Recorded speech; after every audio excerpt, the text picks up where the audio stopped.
All right, final Friday of the race that has seemingly had it all, or a lot of it.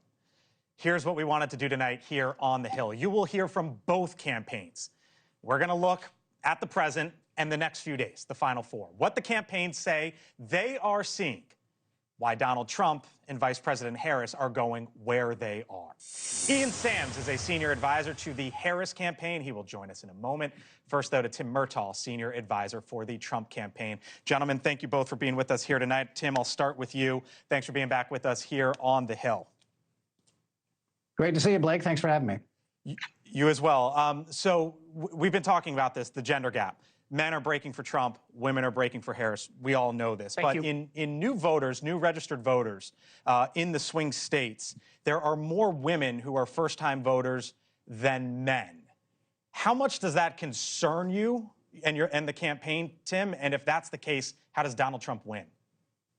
Well, I think Donald Trump is going to win, and I think he's running very strong in all the swing states because he's put together a coalition like no one has ever seen, and that includes, of course, women, Blake. And let's take Michigan, for example, as one of the key battleground states that we've all been talking about. He's been endorsed by Arab leaders, Muslim leaders. Of course, he has growing support and record support in recent generations among Jewish voters for a Republican candidate. He's made huge inroads among black voters and also Latino voters. And if you're talking about first-time voters, the Trump campaign, as far as early voters go, we have never had outright leads in Arizona and Nevada and North Carolina in early voting. And right now, the GOP is ahead in those who have turned out. In North Carolina, Democrats are actually in third place behind undeclared candidates, voters of neither party. So I would suggest to you early voting also in Pennsylvania, Bud, in Pennsylvania, only 37% of the people who have turned out for Democrats in Pennsylvania, 37% are men. Among Republicans, it's 49% men. That is also a gender gap, and I think that's one that folks could also focus on. Part of the story is Republicans. Donald Trump had said for a while he wasn't a fan of early voting, and now he is. But let's stick in Pennsylvania because according to the early voting and absentee ballots that we know of, 56% of the ballots have been returned by Democrats, only 33% by Republicans. So if that's the case, how do you close the gap?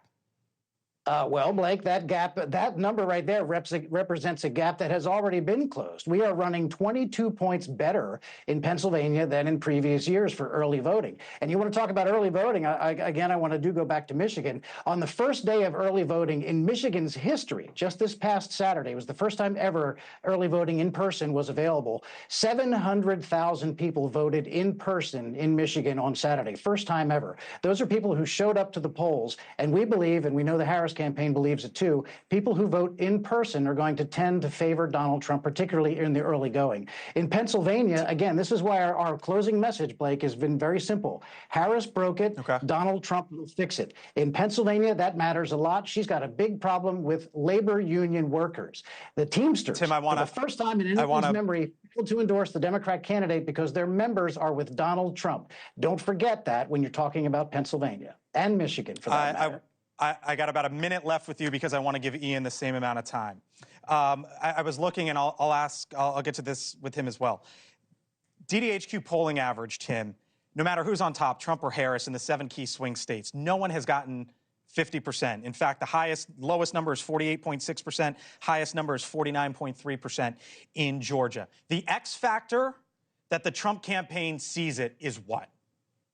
I think it's going to be great enthusiasm. Like I just 1,000 people in Michigan turned up for the first day of early in-person voting. I think you see that in state after state after state as President Trump is barnstorming. In our own internal numbers, and I know that Ian will make some similar claims, I think we see that Donald Trump is ahead. But look at what people are actually doing. In the blue wall states, Pennsylvania, Michigan, and Wisconsin, the Senate Democrat candidates there, people who are actually on the ballot with Kamala Harris, are running television ads right now in which they feature Donald Trump and praise his policies and talk about how they worked with him. They do not talk about Kamala Harris in their paid TV ads, yet they're on the ballot with her on the Democrat line. That is real proof of what those Democrats running for re-election, and in one case, a House member running for the Senate, that's what they think is going on in their states. That is tangible evidence that the tide favors Donald Trump.